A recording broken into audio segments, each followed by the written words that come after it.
We appreciate there's lots of other spots to be, and we hope that you can all get some value out of this.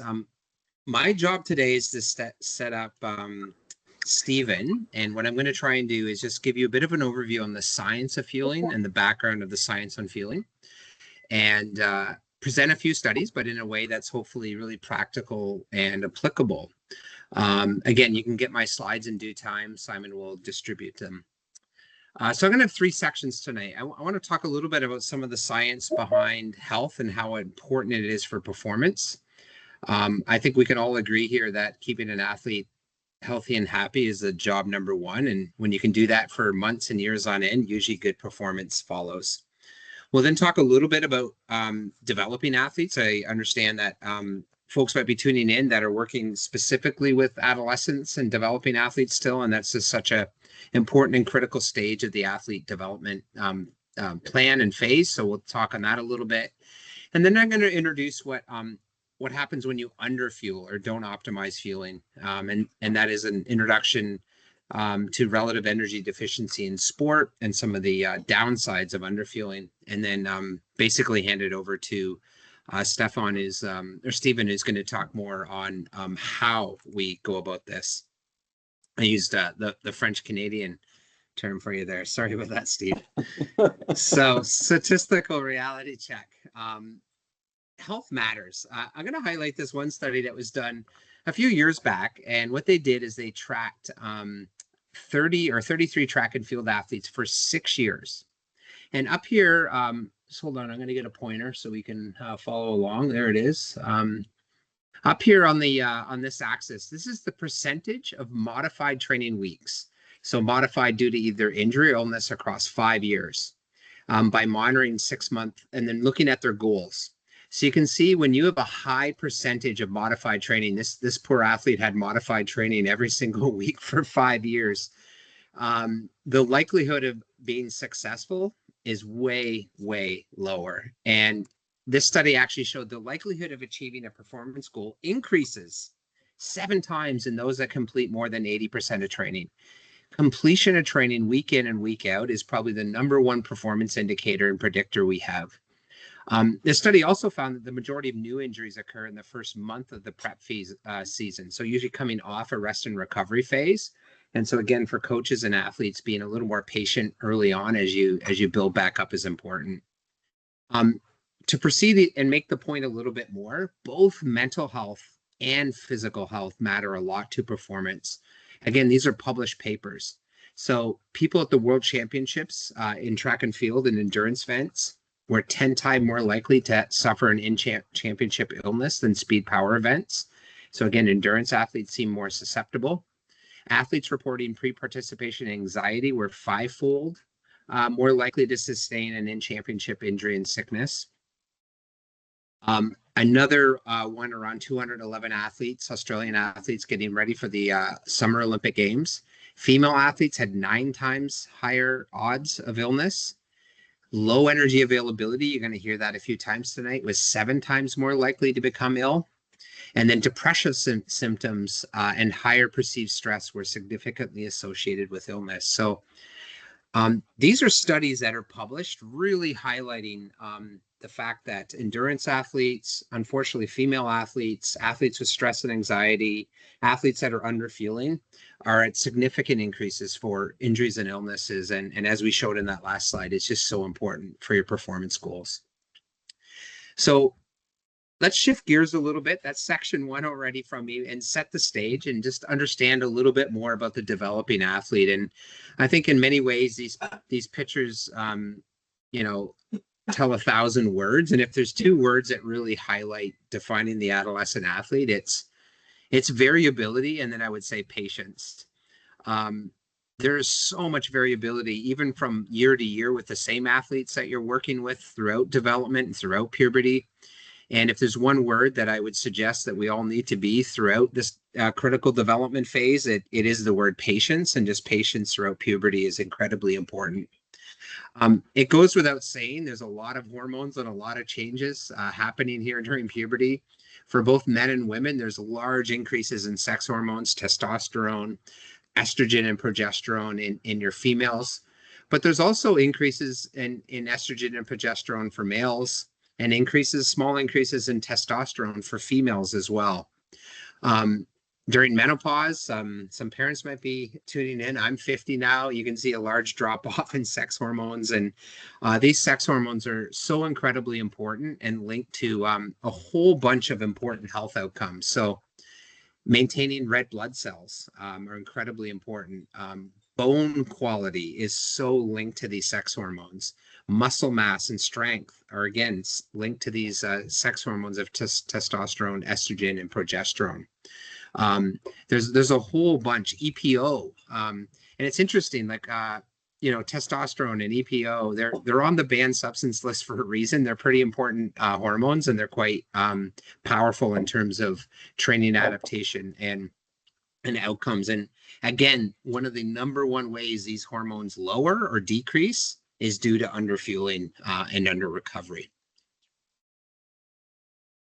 The other really, really critical thing that happens throughout puberty is this large increase in males and females in bone mineral content or bone mineral density.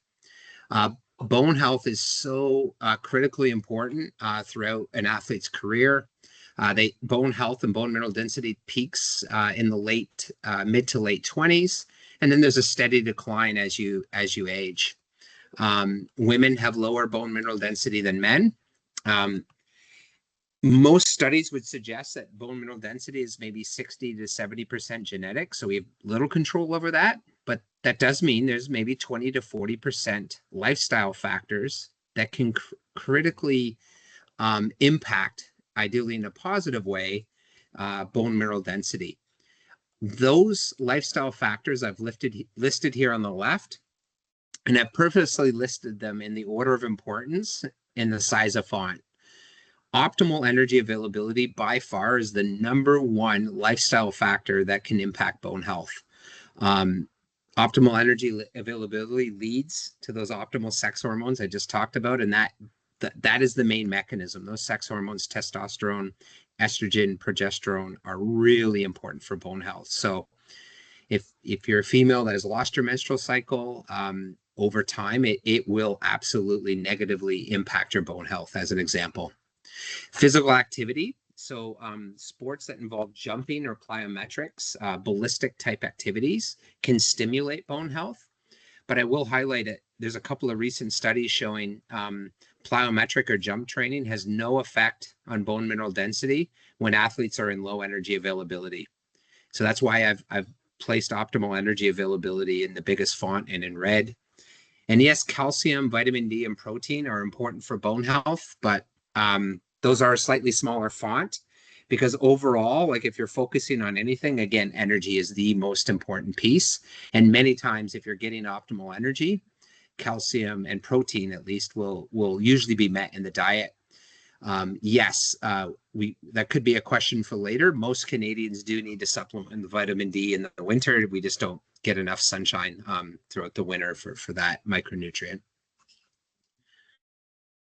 And so again, this phase of puberty, you see this large increase in bone mineral density. It is such an important phase for athletes to reach their peak and maximal bone density. If we don't optimize that phase, unfortunately, their athletes don't catch up.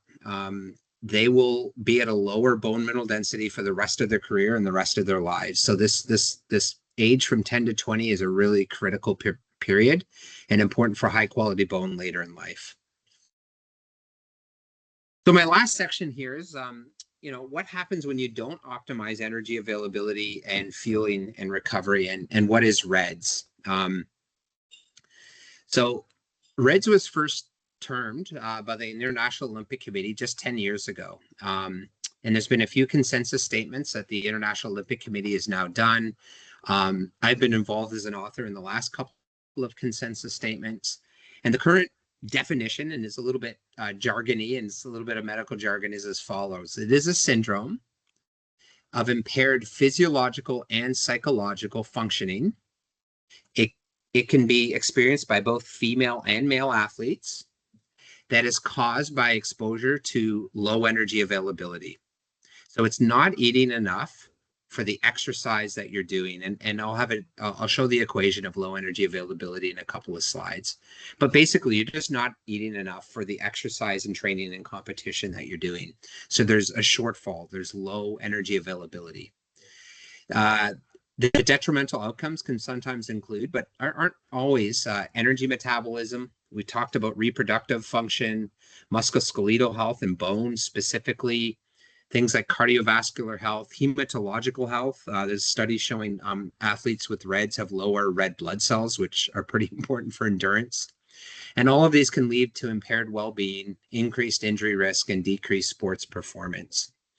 And so you'll get these slides, and on your own time, you can look at all the body systems that have had associations with low energy availability, and so things like impaired bone health, impaired reproductive function, sleep disturbances, cardiovascular function, for example. So energy availability is this simple equation. It's the energy intake that an athlete has, and you subtract out their exercise energy expenditure. So the exercise they do in training and competition, and hopefully there's some energy left over, because you need energy left over for basal metabolic rate, rest and recovery and repair. You need it for reproductive sex hormones and recovery. If you're eating enough, you have optimal health and training recovery for desired adaptive responses. Unfortunately, if you're not consuming enough energy according to the equation, it's the underlying cause for REDs, but it's also a key potential underappreciated confounder of overtraining. And overtraining and REDs at times look like the same thing. You have this maladaptation. You have an athlete that's not responding to the training in a way that you would think that they should respond.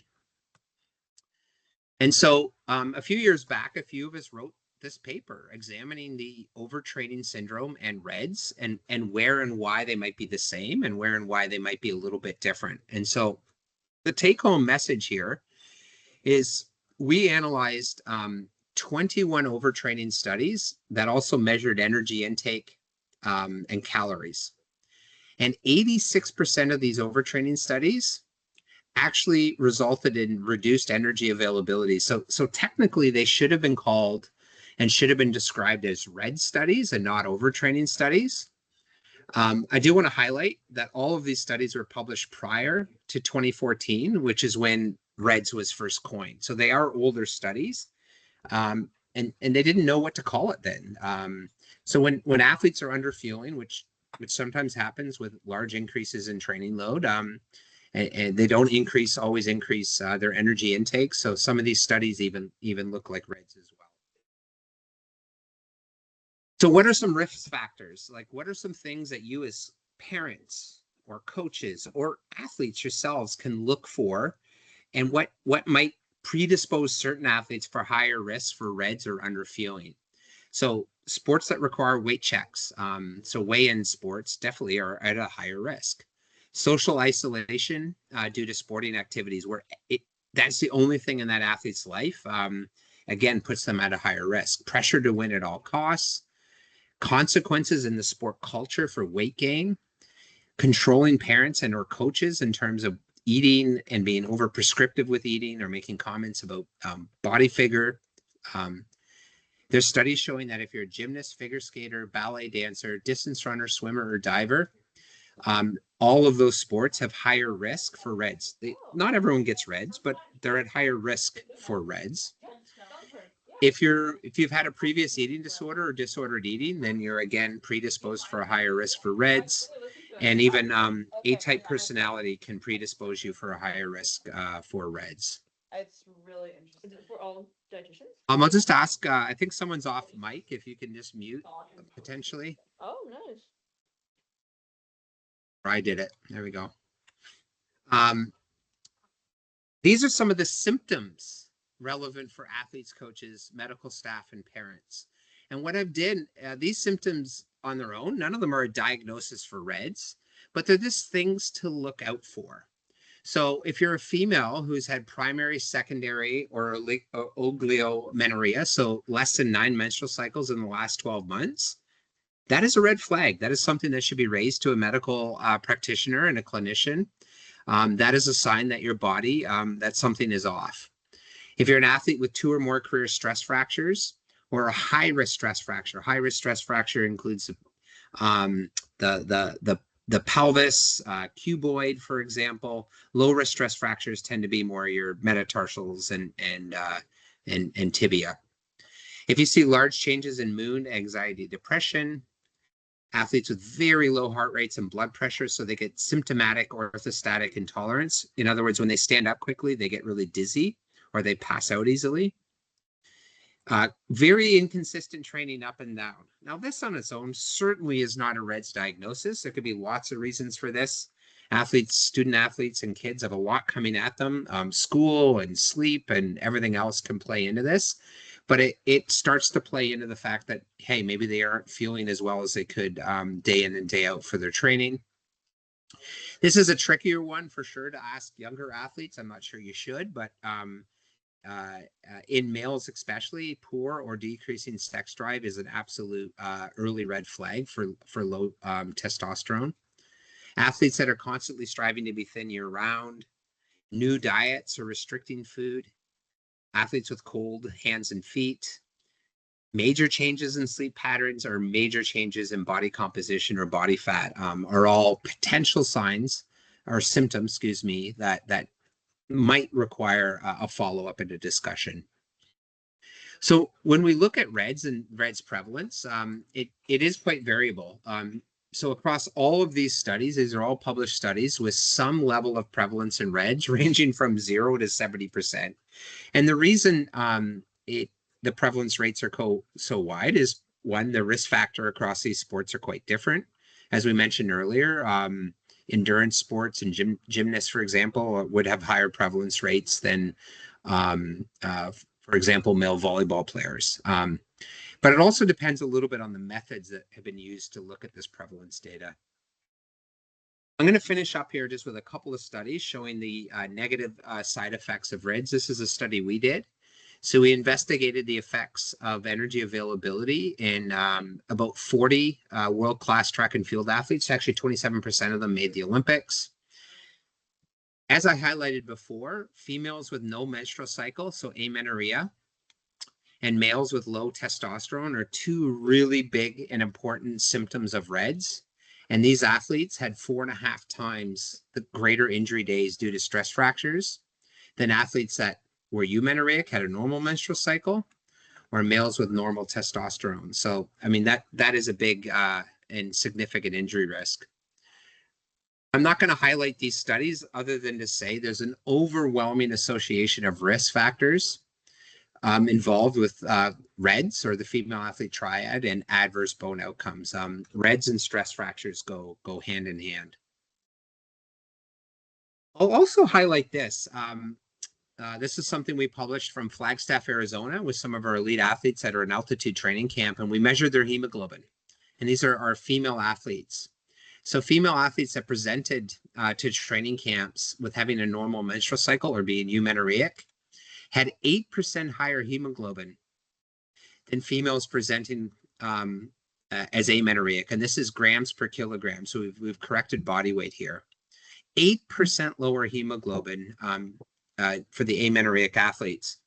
To put that in perspective, on average with an altitude training camp in females, we would expect a 4 to 6% increase in hemoglobin. When you go to altitude, you want increases in hemoglobin through EPO releases. These are athletes spending, thousands upon thousands of dollars to go fly to altitude and rent a condo and train for the month in the pursuit of 4 to 6%. Yet, athletes that are amenorrheic without a menstrual cycle are already coming in 8% lower. So this is low-hanging fruit right here in terms of trying to correct this outcome. The final study I'll show is this training study done over 12 weeks in 15 to 17-year-old junior elite female swimmers. Half of these swimmers had a normal sick menstrual cycle, and half of these swimmers were ovarian suppressed, so they were in REDS, OVS. They didn't have a menstrual cycle. And they were evaluated every 2 weeks for their hormones, their energy intake, as well as performance outcomes. So Here's the 12 weeks. This is estrogen and progesterone in the cyclical athletes every month that goes up and down just as you would expect. When you have a menstrual cycle, estrogen goes up and down throughout the month. When you're amenorrheic and you don't have a menstrual cycle, this is what your estrogen and progesterone looks like. It's flatlined. Every 2 weeks, they did a very good job at looking at energy intake. I'll bring us to this dotted line. This is energy balance. Ideally, energy in, energy out in terms of exercise. And as you can see here in the cyclical group, they're pretty close to energy balance. They're doing a really good job of fueling for the training they're doing. This ovarian suppressed group without a menstrual cycle, throughout that entire 12 weeks, they're at about negative 500 to 700 calories every single day. So they're under fueling. You can see here they're in the negative for the energy balance. They're not eating enough for the exercise and training they're doing. And then here's the performance outcome. They looked at 400-meter swim velocity or speed. So it's a velocity. So the higher the number, the better. It's in meters per second. Over 12 weeks of training, you would hope athletes get faster. And indeed, every athlete in the cyclical group got faster. Unfortunately, every athlete in the ovarian suppressed or the REDS group got slower as an outcome. They just weren't adapting to the training. They weren't absorbing the training. They weren't recovering well with the training. This paper highlighted they also had increased illnesses throughout as well with the ovarian suppressed group. So this is a really good take-home paper showing the impact of underfueling on training adaptation and performance. Great. I just have one last slide, and then I'll pass it over to Stephen. And really, we need to think about REDS as almost like a caloric or energetic injury. And ultimately, we want the battery filled up as much as possible on the right for optimal body composition and energy. As you're under fueling, you can see there's a increased outcomes, negative outcomes, all the way down in terms of impaired growth and development. But even subtle underfueling can be an inability to achieve max adaptation to training. Obviously, as underfueling occurs to a greater extent, you get menstrual and sex hormone disturbances and get down into risk of stress fractures and other outcomes. I like this visual of the battery as it really talks and shows nicely the importance of fueling. So with that, I'll pass it over to Stephen. Thank you very much. Thanks, Trent. While I set myself up, yep, we can see your desktop there, Stephen. You can? All right. You see that warning? Yep. All right. Yep. Can you see my screen? Yep, we can. You just have to hit play.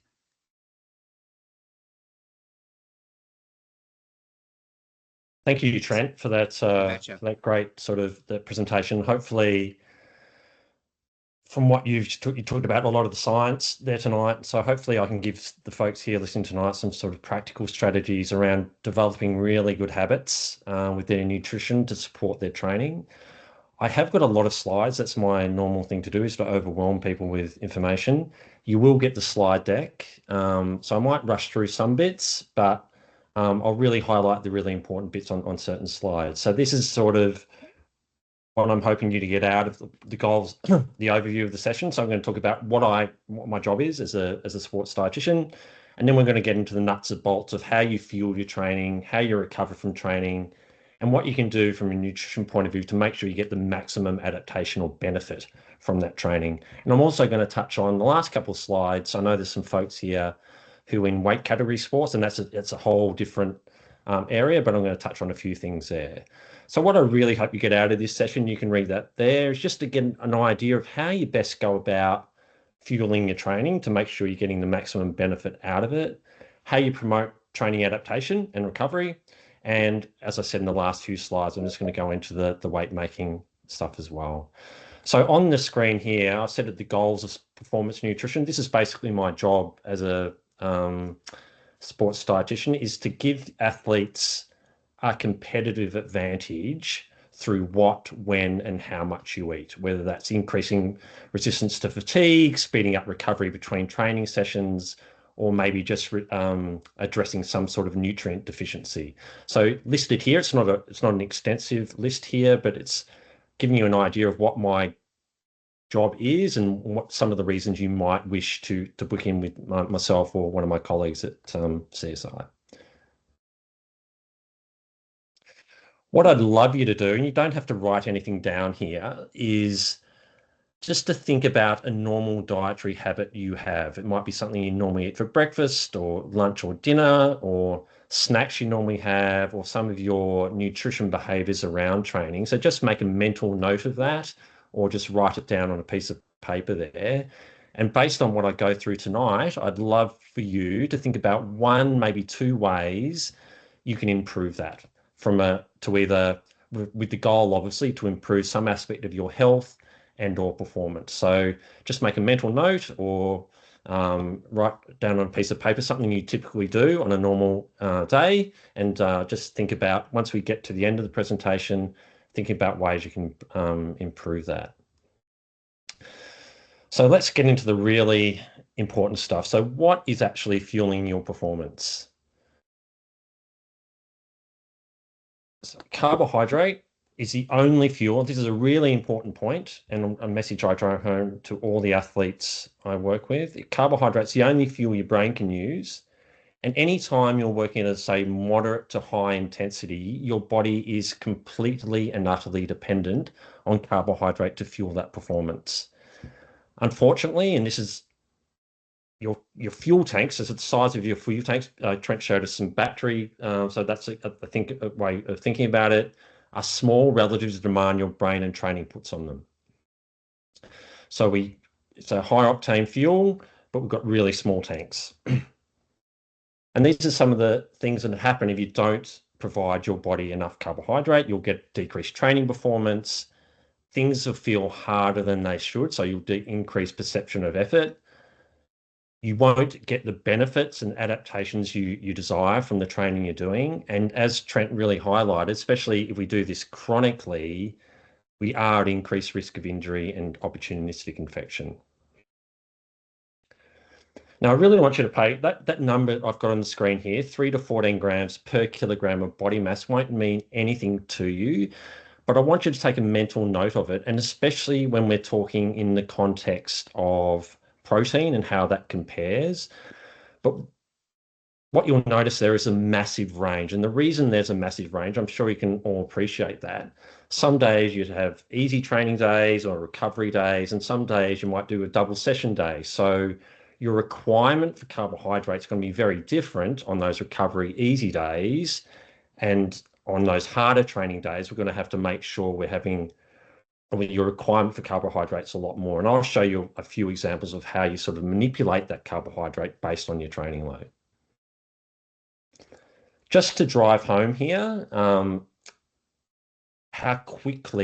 important, carbohydrate is to performance. This is data from a triathlete who came into the lab at CSI. The things I want you to focus on here is that percentage of maximum heart rate, and look at the carbohydrate and the fat use and what's happening as this athlete increases exercise intensity. So hopefully, as you can see, as we increase intensity of training, or the body's requirement or use of carbohydrate increases, and its ability to use fat as a fuel decreases at the same time. So anyone who's good at maths can quickly do that now, because I've forgotten the answer. Trent's really good at maths, so maybe he can help me out here. So if you're exercising at 75%, in this case, this athlete's exercising at 75% of max heart rate, which is an intensity that you can maintain for a long period of time, she was using 2.5 grams a minute. So I just want you to put that in sort of food example there. So if she was to exercise for 90 minutes at that intensity, how many slices of bread would she use in that exercise session? Does anyone want to scream it out? Assuming a slice of bread contains 15 grams of carbohydrate. Trent, you can help out here if you... No one? Does anyone want to have 15 slices of bread in the comments? Excellent. Thank you. So you can use it very, very quickly.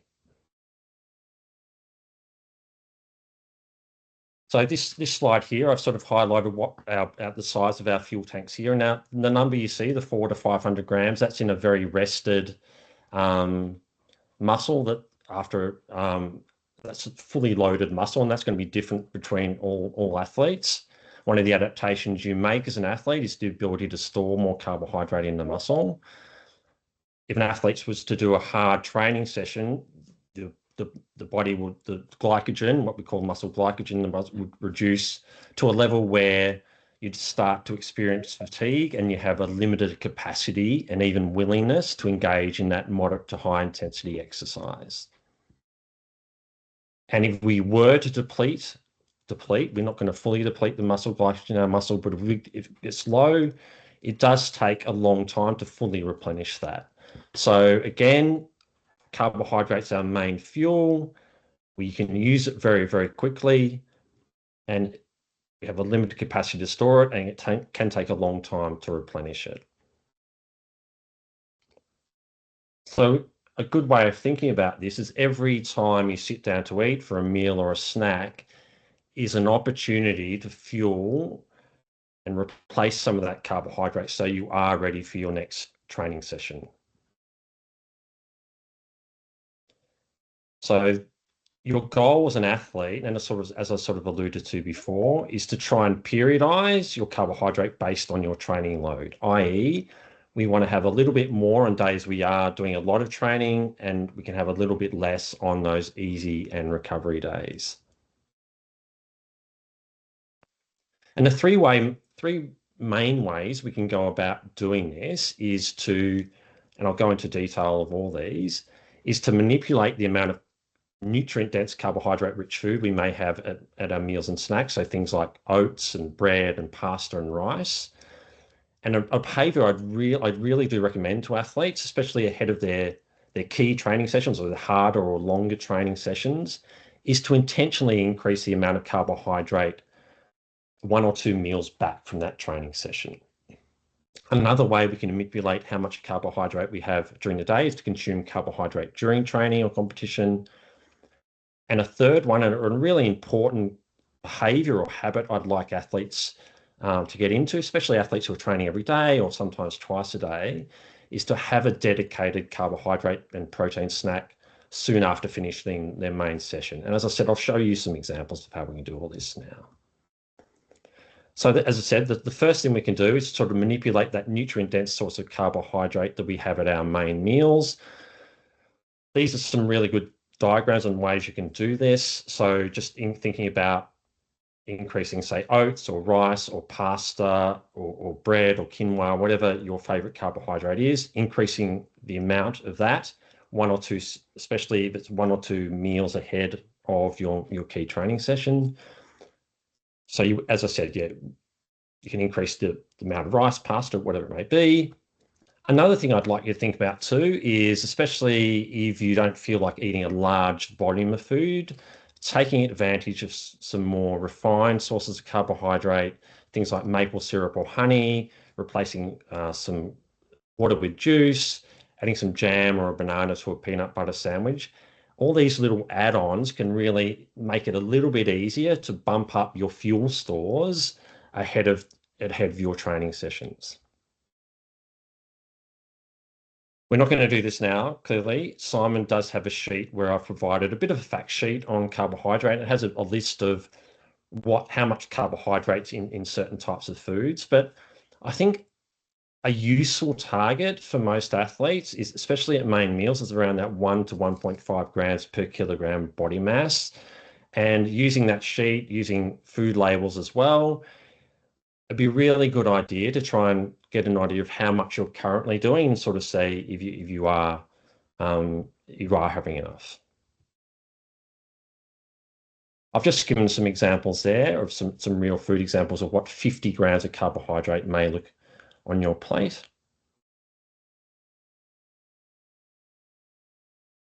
The second way we can manipulate the amount of carbohydrate we have is to consume carbohydrate during sessions. And now this is something we don't have to do all the time. So we want to do it.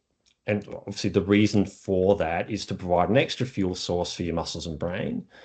We're really only going to get benefit from doing this if we're doing a session, say, over 60, 70 minutes of a moderate to high intensity. There's a whole range of options we can use here. Things we use a lot with our athletes could be fruit or dried fruit or cereal bars, but also things like Gatorade or other types of sports drink. The advantage of that, especially if you're training in warmer conditions, is going to contribute to both your carbohydrate needs and also to your hydration needs at the same time.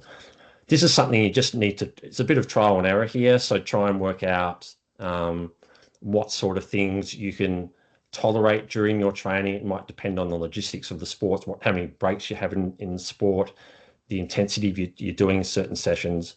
So play around with different types of carbohydrate sources and see what works for you.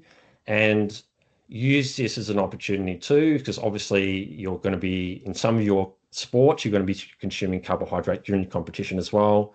So using training sessions as a means of working out what works best for you. One of the questions I get a lot from athletes is what's more important, the carbohydrate I have before training and competition or carbohydrate I have during sessions. It is really sport dependent and largely dependent on the length and intensity of that session. But for most people, most of the time, the amount of glycogen or fuel or carbohydrate in your muscle before you start exercise is what's going to have the biggest impact on how you feel and perform. Definitely yes, especially in those sessions that do last longer than 70, 80 minutes. Having carbohydrate during those sessions is very important. But in terms of the relative importance on overall performance, what's in your muscle before you start is going to be more important. And the third way that we can think about manipulating the amount of carbohydrate we have based on our training is to have a dedicated carbohydrate protein, what I like to call a kickstart recovery snack soon after we finish. And I've given you a bit of a target here. So what I hope you do notice there is the amount of carbohydrate in this snack we generally recommend is more than the protein. So depending on how hard that session you just completed was and the length of time between your next session and how hard that next session is going to be are the variables we'd use to guide about how much we're going to have in this sort of snack soon after we finish training. So 0.5 to 1 gram per kilogram of body mass carbohydrate and 0.3 to 0.4 grams of protein within that within 30 to 45 minutes of finishing the session. And as I'll sort of highlight later, this is only a kickstart to your recovery. So it's going to completely recover you from the training you're doing, but it is a good way of starting that recovery process. And these are some options we use with athletes. Things like chocolate milk is very popular and an easy way of achieving those sort of targets. Things like a homemade smoothie would be an even better option, but it can be as simple as just a cereal bar or a sandwich and a glass of milk. So what we want to do is think about, based on your body mass, calculating how much roughly carbohydrate I'll need and how much protein, and then try and find some suitable snacks that one, obviously you like and it's easy to consume soon after you finish training. So both with the during carbohydrate options and also this one, we need to sort of plan this out. So if you're training away from home most of the time, obviously, so we need to make sure we have access to these foods when we need it most. So just thinking about if you do have a training session later in the day, try to make sure you do pack the appropriate snacks and things. You do have those things available when you need it most. So I've given you, what I'm going to show here is again, just to show you how we might change up what we eat and how much we eat, especially in the context of carbohydrate, based on what we're doing for that day. So this is just for an easy day. You'll see different colors there. So I've just highlighted which foods are going to provide carbohydrate in the blue, which foods are going to provide protein in the red, and the color, the vegetables. So this should be enough. I haven't given the exact amounts here, obviously, but it's all these meals provide a nutrient-dense source of carbohydrate and protein, and nothing extra. So this should be just enough for an easier training day. But then we have a hard, maybe afternoon session. So what we want to do is, okay, I've got a hard training session coming up. My body's going to use more carbohydrate. I need to make sure I consume more carbohydrate both before and during and soon after that session. So the only changes I've made here is I've changed that plain yogurt to a flavored yogurt, added a banana to that pre-training snack, consumed carbohydrate during the session, had a dedicated protein carbohydrate recovery drink soon after the session, and then gone back to my normal way of eating. And by doing that, we're just recognizing that we're putting more stress on our carbohydrate stores. So we need to put more in to make sure we can train at the required intensity for that training session and get the most maximum benefit out of that training session as well. And I just want to sort of double down here on that afternoon snack. So many athletes I see, this is where they fall down a lot. Then either not having anything, or it's more very protein heavy, or just solely carbohydrate. So I'm just going to give you a couple of options I sometimes recommend. It can be as simple as a bowl of cereal with some milk and banana, or a granola bar, a glass of milk. Again, flavored yogurts with banana and berries. So something that provides a carbohydrate, nutrient-dense source of carbohydrate and some protein. So again, this is something if it's an area you think you need to improve, something you can look into, and just finding what are you eating at the moment, and just making sure there is an adequate source there of carbohydrate and protein in that snack. So just to drive home, people get sick of me talking about carbohydrate, but I just want to drive it home, why they really matter. So you'll get each and every training session, you'll perform better. Now, if you're performing better in each training session, you'll get extra benefit from that training session. And over time, if these sort of add up, when you present to competition, you're going to be a faster, stronger, fitter athlete for that competition as well. So it's something you really want to pay attention day in, day out. So many athletes we see, they just come to see a sports dietitian 2 days before their competition, which I'd argue is way, way too late. Where you're going to really make the biggest improvement is obviously through your training and paying attention to properly fueling that training and using strategies to recover and adapt from that training as well. Now, this is a bit of a self-assessment. Obviously, there's so many variables that go into whether you're feeling tired or you're not completing training sessions to your best of your ability. But if you just ask yourself that simple question, am I able to complete all my training sessions at the intensity my coaches want me to? And if not, maybe that's a prompt and a good opportunity to ask yourself, what can I do?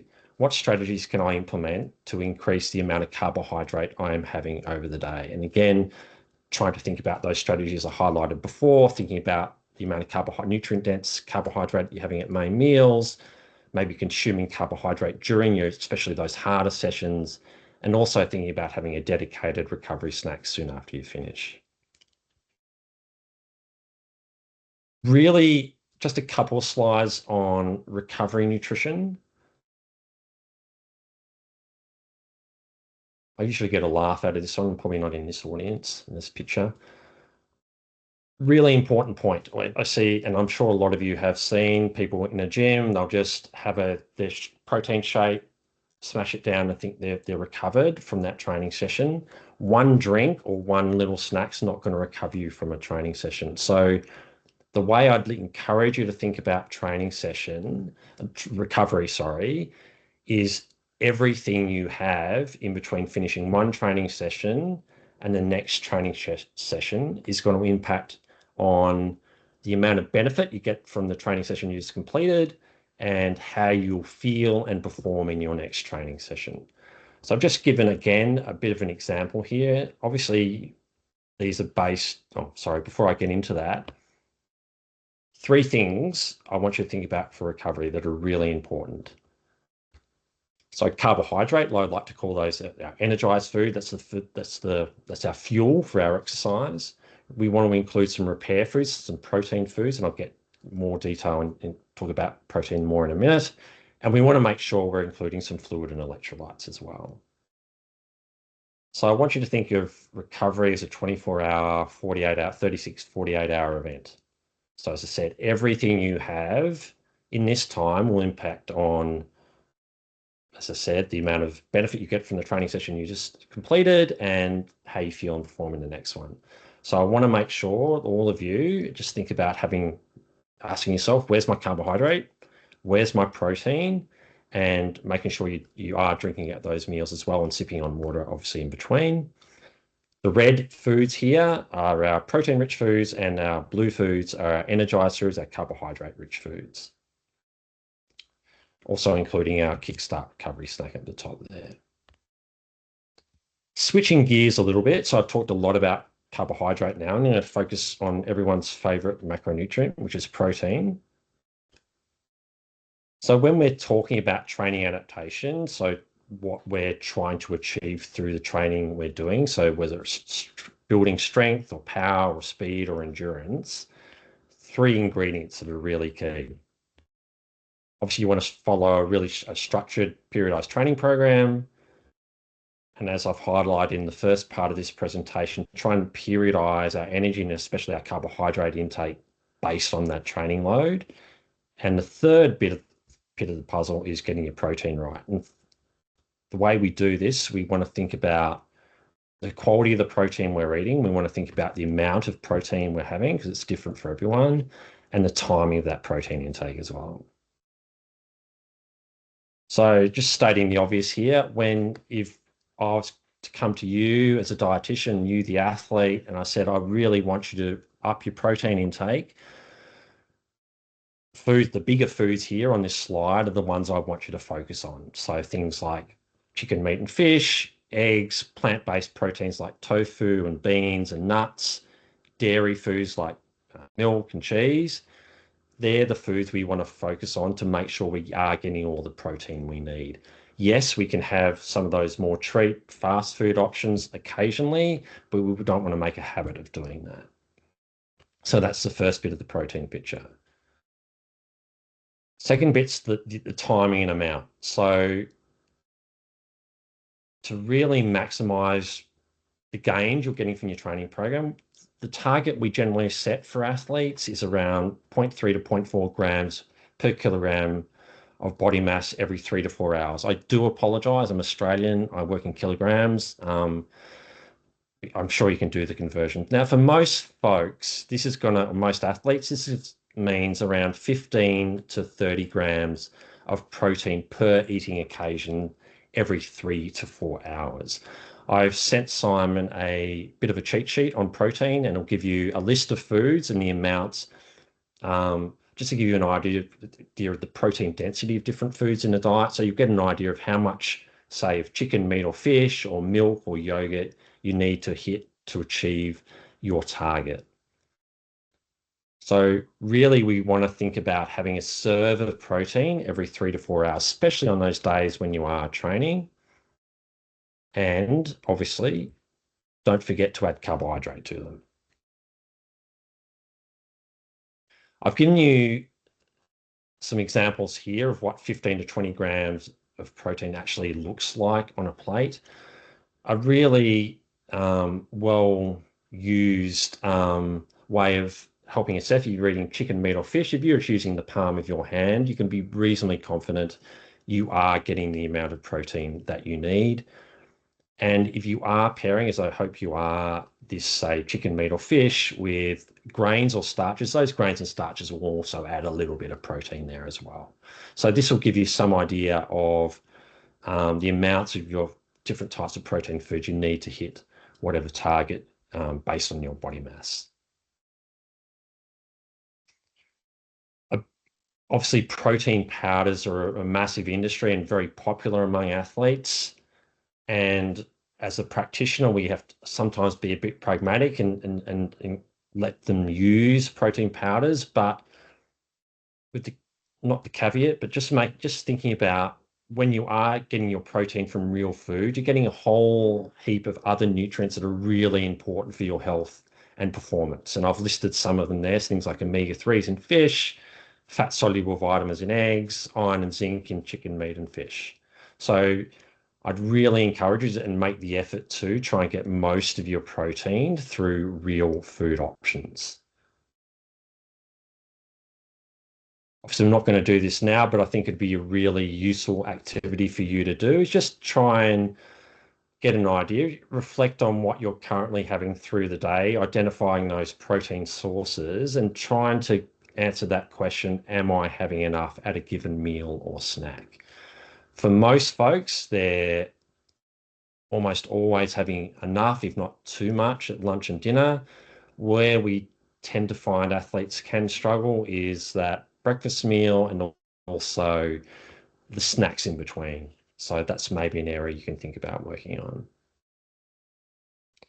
So just to give a summary, what were our macros, and I really do want you to pay attention to the numbers here. So as you can see, as an athlete, your requirement for carbohydrate is any days you are training is going to be more, oftentimes a lot more than it is for the other macronutrients, so protein and fat. So just to give you one example of this, we have a colleague who works with elite cyclists who are doing obviously a lot of training, but they're having up to 12 to up to 15 grams per kilogram of body mass a day of carbohydrate.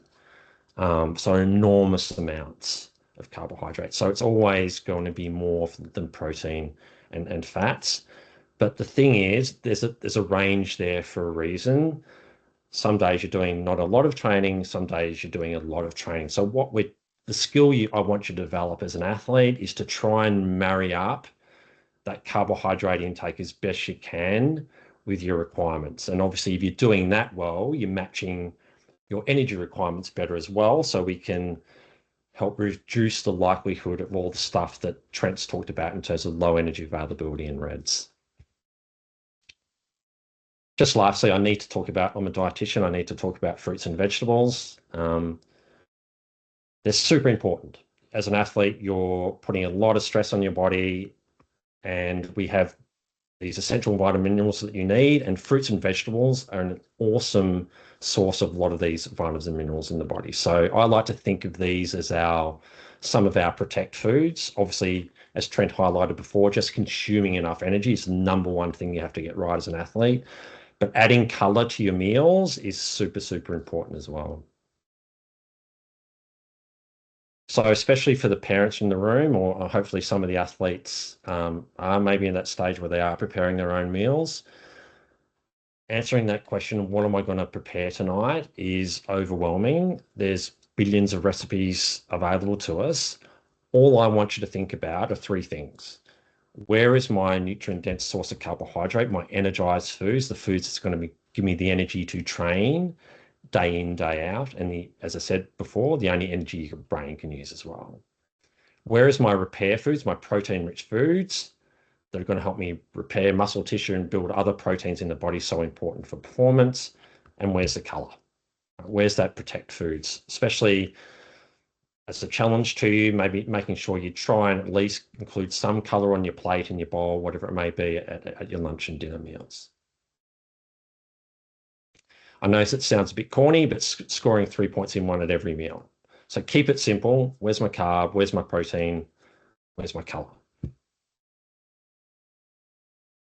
All right, so really switching gears now. We've rushed through the fueling aspect, recovery, and we're talking about training adaptation, getting our protein right.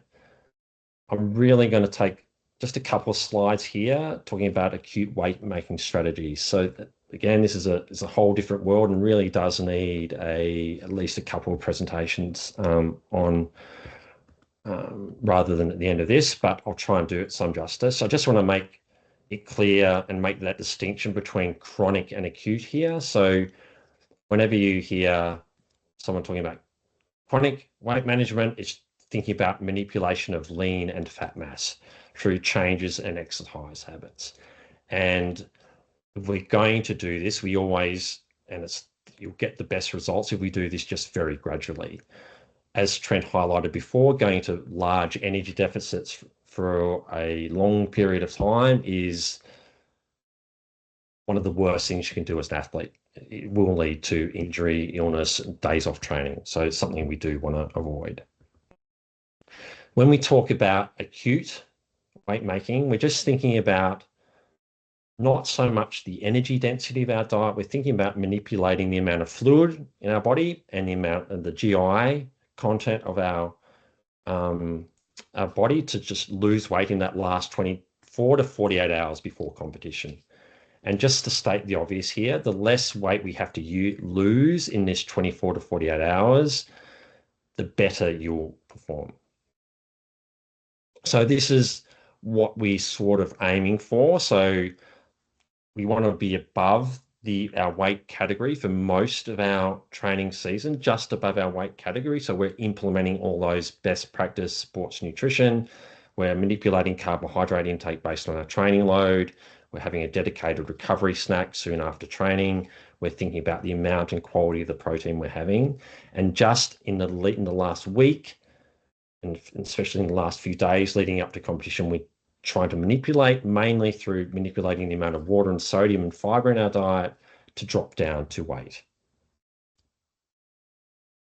Going back to the chronic side of things, these are just some things we, as a dietitian, we focus on to help athletes make sure they're staying within they're managing their weight well. So they're periodizing their carbohydrate based on their training load. They're having their protein hits every 3 to 4 hours. They're limiting intake of those there's more processed, ultra processed foods, just to those acute training situations. So this is a bit of a cheat sheet, for want of a better word, of ways we try and keep our body composition in check so it doesn't blow out too much away from as we lead into competition. So when we're thinking about acute, we're thinking about manipulating the fluid content of our body, because it does 60 to 70% of your weight is water. So that makes an obvious target for manipulation, trying to manipulate our body weight. And we're just going to manipulate the amount of fiber in our diet as well. I have said reduce carbohydrate intake. There's a reason I put it in red. I don't want athletes to have to do this. And this is an extreme example of people have to lose a lot of weight very, very quickly. Now, this quote is probably from the world's leading thinker on and researcher on weight making in sports. And it sort of refers a bit to what Trent was saying before. You don't want to be, and we do see this a lot in weight category sports, where these athletes, whether they're wrestlers, judo athletes, they're chronically restricting energy. And as Trent sort of highlighted before, that can lead to a whole host of problems. We don't want to do this. So when you're leading into a competition, we need to lose a little bit of weight. We want to come to that in a fully hydrated, well-nourished state.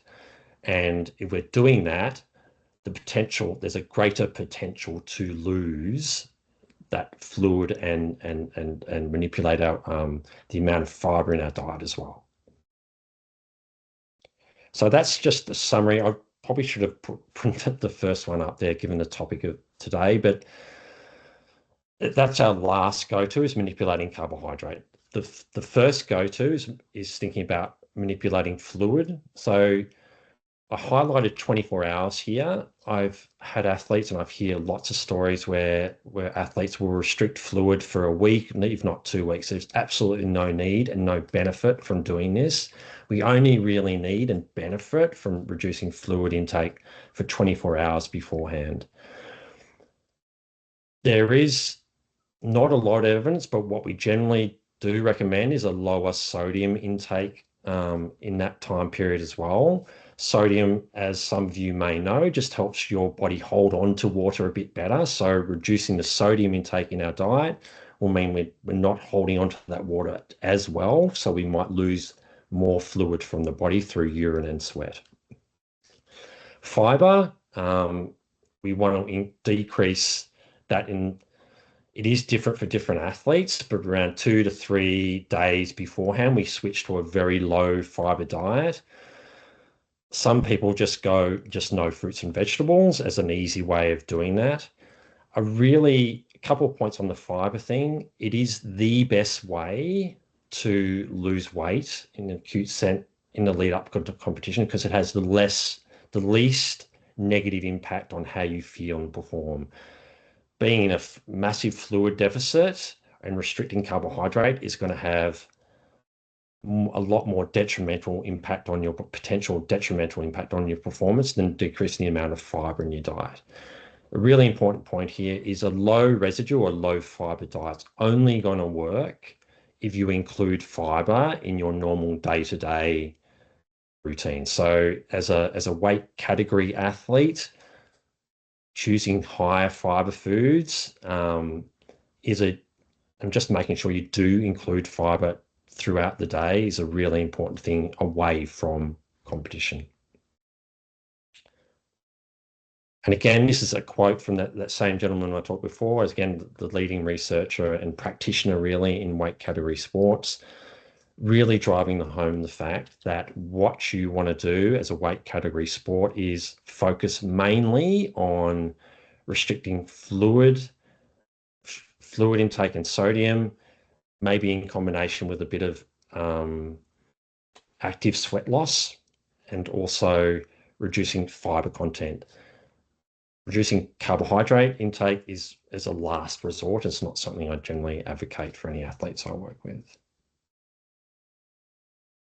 If anyone is involved in weight category sports, 2 things I'd really recommend. The Australian Institute of Sport has a range of really good resources for weight category sports, and I'd really encourage you to have a look at that. There is people who really want to get know more information. There is the gentleman I mentioned before, Reed Reel, has written a book on everything you need to know on combat sports nutrition. Circling back to where we started with, so I'd encourage you at the start of the presentation to reflect on a normal dietary habit.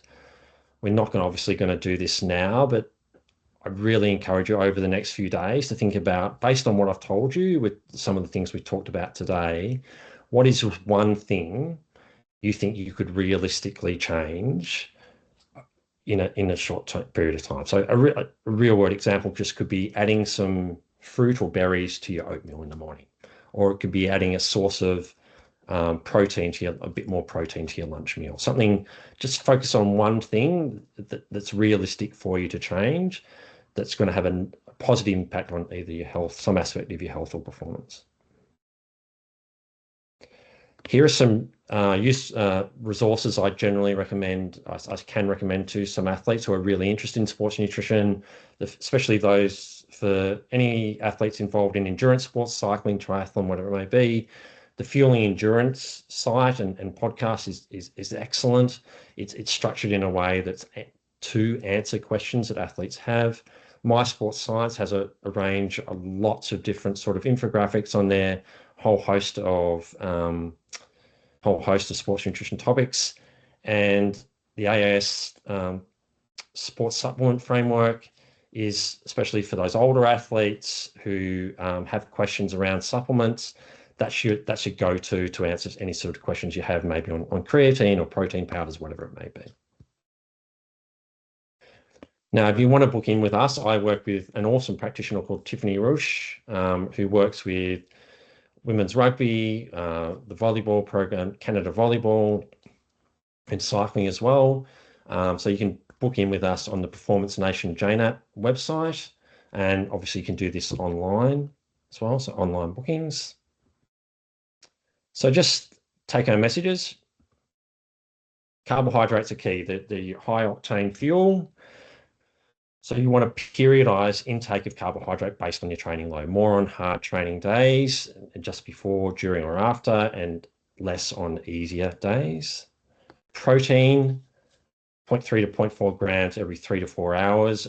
Try to prioritize in getting this protein from nutrient-dense real food options.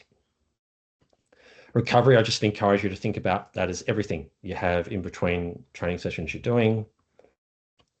And acute weight loss, most of the year away from competition, do what we did in the first part of the presentation, thinking about fueling your training sessions, recovering from your training sessions so you get maximum and best practice sports nutrition, and just leave that acute stuff to the last few days before competition. That's it. I've gone probably way over time, haven't I? But keep sharing. Awesome. Well, thank you so much. I really appreciate you guys taking the time to chat to us today. Do we have time for questions? Yeah, I'm Awesome. available. Yeah.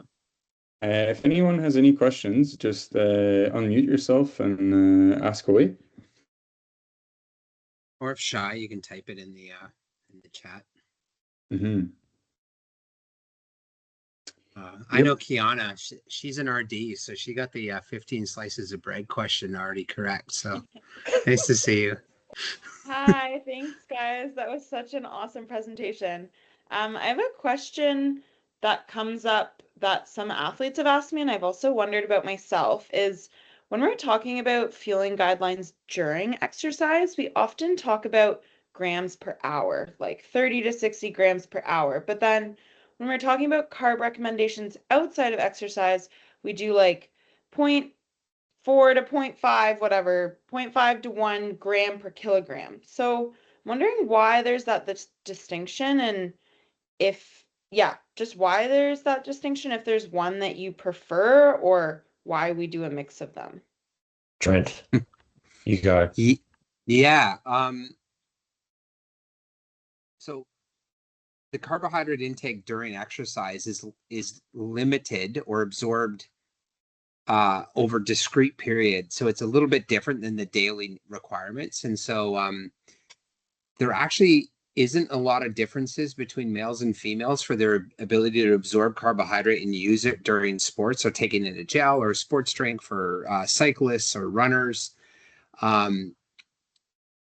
There's actually some modeling done that women might need slightly more carbohydrate during marathon running than males because their total muscle mass is actually more limited, so they can't store as much glycogen as males. So, there's a modeling paper saying women probably need 120 grams an hour to run a marathon world record, while men need 90 to 100 grams an hour because men are able to store more glycogen in a slightly larger muscle mass. But those are pretty smallish differences. And so overall, to keep it simple, the in-exercise recommendations don't account for body mass or body weight. Men and women seem to absorb it just as well at the gut, as long as there's no issues or other dietary or gastrointestinal challenges. But for sure, when you look at total amount of storage of glycogen, men and women are very different in terms of how much glycogen they can store, and the body weight correction for the daily recommendations makes a lot more sense.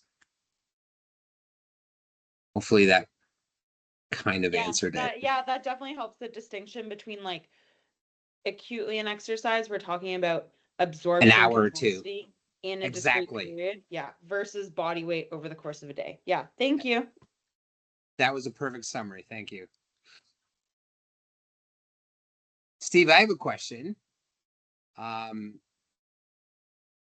Probably 10, 15 years ago, I was working close with an athlete who always did a morning run or morning training, or maybe 5 days a week. Always had GI problems in the morning. So he would just do them all fasted and usually have his first meal of the day at around 11 in the morning, but it was substantial. He would eat again at 1. He would have a snack. He would back end load and have a great meal at the end of the day, but basically skip breakfast. So, you know, when you looked at his calories over the day, it looked okay, but you know, he would skip breakfast. Do you have any comments on breakfast skipping? Yeah, I'm not a fan, Trent. You're waking up in the morning already in an energy deficit, and then creating an even bigger energy deficit by doing that exercise. Obviously, morning training's something a lot of athletes do, and it is a challenge because they have to. There's not that 1 to 2 hours they can easily sit down and have a meal. So, for those athletes, we generally recommend thinking about that morning session the night before. So, intentionally increasing carbohydrate before those meals at dinner, and maybe a snack after dinner, but always having something carbohydrate dense. It could be as simple as sports drink, toast and jam, something very light, something that's easily absorbed, something that's low in fiber. Is something we don't want athletes to go into that massive energy deficit at the start of the day. And I think there is some pretty good research within day energy, having a within day massive energy deficit is detrimental for health and performance, I believe, as well. So that's the way we generally approach it. Cool. I agree with that. And I think if you're coming out after an 8-hour fast, which we call sleeping, which is true, right? And then exercise, the amount of time you're actually in negative energy balance is way greater than if you've had breakfast. Even if the calories are the same, you just spread them throughout the day. And I mean, breakfast is break fast. Like we should adhere to what the word means. Yeah. I think we have a question from Lindsay. Well, there's one in the chat from Courtney, but yeah, why don't we do Lindsay first here? You know, I think Courtney should go first because they had their hand up first, or they put their question there first. So I'll wait. Cool. I'll read it there, Steve, if you don't see it. With increasing carbs, particularly refined sugars, during exercise, is there an increased risk for insulin resistance for type 2 diabetes long term? Great question. Do you want to take that one? There is an awesome podcast on that from that Fueling Endurance. No, it's more an issue of athletes have incredibly good insulin sensitivity. It's one of the adaptations we have from training. Diabetes is more, look, I haven't worked in diabetes for a long time, but it's more an issue of fat metabolism. So especially visceral fat is going to inhibit the way insulin works in the body. So it's not so, I wouldn't, as an athlete, have a concern about increasing diabetes risk by just having more carbohydrate in line with what their training demands. Yeah, I mean, I agree. Like there is no long-term risk or evidence as long as the person continues to be active. You know, if they were doing 15 minutes of exercise and then started to consume, 600 extra grams of carbs a day, then that's a mismatch. But all those world-class cyclists, they have some of the best insulin sensitivity in the world. They burn through a lot of carbs, so they require a lot of carbs. They can and shouldn't continue to eat like that once they retire. A lot of them do. And they're still pretty good because they're still active. Yeah. So there's no evidence for that as long as you're active. Awesome. Lindsay, you have a question? Yeah, I do. And thank you so much for the presentation. It was excellent. My question is around kind of working with folks who may kind of not believe that they could possibly need that many carbohydrates. Like I know if somebody's probably not going to consume 15 slices of bread, but they're going to have the equivalent or their body would require the equivalent at a high intensity and train. So how would you support somebody in training their gut to tolerate a higher amount of carbohydrate? And how would you work with them to better kind of actually believe that they actually need that much carb? Look, that's a really good question, and it's an ongoing challenge, Lindsay, and it's a challenge all my colleagues face with athletes who have heard that message around carbohydrates. You shouldn't be eating too much carbohydrate, and it's trying to convince them to do that is a real challenge, and it's not something we do perfectly, I think, all the time. But I think it's taking baby steps and just meeting the athlete where they're at that stage, and then just trying to gradually increase that, and just asking them questions about how they're feeling and performing based on that sort of intervention as well. So you mentioned training the gut. There's some really, really good evidence now. It's pretty convincing, I think, that going about your gut does adapt to learn or to adapt, sorry, to absorb more carbohydrate. And again, it's just a way of bit by bit and doing some dedicated training runs where you do challenge the gut to just absorb more carbohydrate. But it is a real challenge, like to someone's show use and taken on board that messaging around carbohydrate to convince them to you will feel better, you will perform better if you do eat more carbohydrate, especially around your training sessions. A lot of the time we'll use anecdotes from other athletes who've been in a similar situation, who have been in that boat where they're restricting carbohydrate, restricting total energy intake, and have made that change and really do notice the difference. And so that's a sort of powerful tool I have when I use that to encourage other athletes to do the same thing. But it can be a slow burn for some athletes, definitely. I would say it depends a little bit too what sport they're in. When they're in an endurance sport like cycling, where you can get metrics that are just so quantifiable on the bike, I think respectfully challenging an athlete on a certain really hard training session or a certain lower stakes race early on to say, hey, look, what do we have to lose here? Let's try to shift the paradigm. In many instances, you can get a measurable outcome that's quite provocative in themselves, and then the light bulb turns on.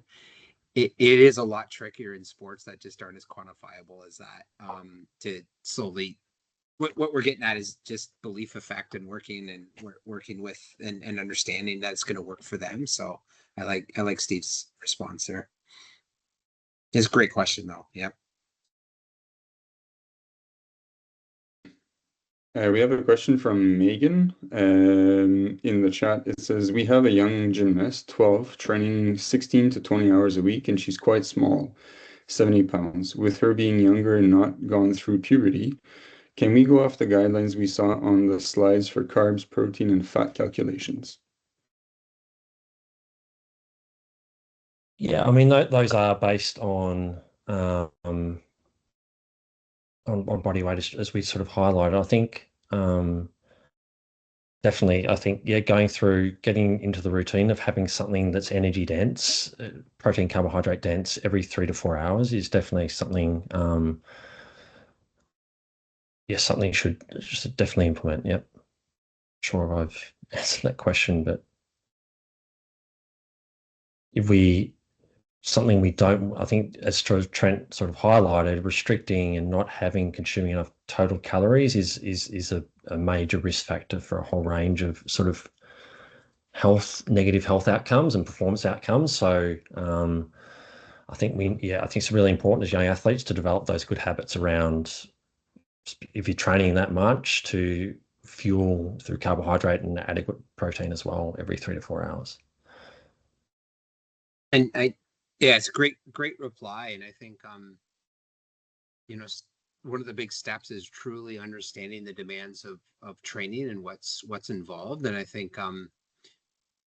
I'm really good colleagues with Jen Saigo, and Jen Saigo is the nutritionist for the Canadian gymnastics program for 10 years. So she's just backed off that a little bit, but she's doing a PhD on nutrition and gymnasts. And we hope to get some more information in that area, because she's the first to say, gymnasts might be at the gym for 6 hours, but if you actually put a stopwatch on them, it's not like a 6-hour cycling ride. It's very explosive. It's very intense, but then there's long, recoveries and breaks. So certainly they need to fuel for sure. I'm not saying that. I'm just saying we have to stay tuned. Maybe in a couple of years we'll have more information specific to gymnasts that we can present. Awesome. Trent, I have a question for you. Often with female athletes, we hear like looking at menses like amenorrheic. What if an athlete is using anti-contraceptives? Are there any other signs or symptoms or things they could look at if they don't have menstruation cycle due to taking medication? Yeah, so I should have said that. If a female is on hormonal contraceptive, then basically when they take the sugar pills, it causes a withdrawal bleed, but that's not necessarily menstruation. So you don't necessarily know there's a lack of menstruation or not due to energy, because obviously they're taking exogenous hormones. It used to be thought maybe 10, 20 years ago that you could kind of treat underfueling with hormonal contraceptive. That is not true. It will not overly impact on bone health. You still will get deleterious bone and adverse bone outcomes. So yeah, that part of the assessment and the symptoms that I listed on that, I don't know, third or fourth last slide, you can't use that for those athletes. But there was a whole bunch of other things listed there. So those are stress fractures, those in high-risk sports, those who have made major dietary changes, those have plateaued in training, large changes in body mass or body weight. I purposely didn't list. There is a lot of other blood work a physician may order to look at low energy availability. I didn't include all that. I'm not talking to physicians today, but thyroid hormone, cholesterol, insulin. There's other biomarkers a physician may look at to say, oh, this could be an underfueling scenario. So yeah, that's a great question on contraceptives. The only contraceptive that you can take and still get a read on the menstrual cycle is the copper IUD, because it doesn't it actually doesn't release exogenous hormone. It's based on a different mechanism. So